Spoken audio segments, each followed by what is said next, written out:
কিন্তু প্রিয় নবী কোনোদিন আজান দেন নাই। আল্লাহু আকবার বলেন না? প্রশ্ন জাগে না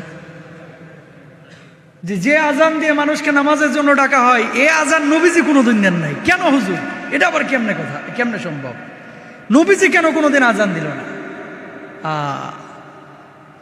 আল্লাহর নবী স্পেসিফিক নিজে কোনোদিন বলেন নাই এই কারণে আমি আজান দেই নাই, কিন্তু মুহাদ্দিসিনরা যারা গবেষক ওনারা রিসার্চ করে কয়েকটা বিষয় বের করেছেন এবং এটাই বাস্তব।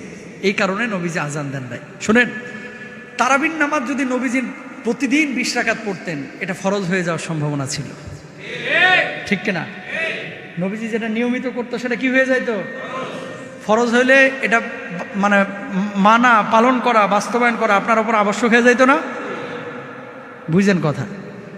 মায়ার নবী, রহমতের নবী, দয়ার নবী, এই জন্য প্রতিদিন 20 রাকাত উনি তারাবির নামাজ পড়েন নাই। কেন? যদি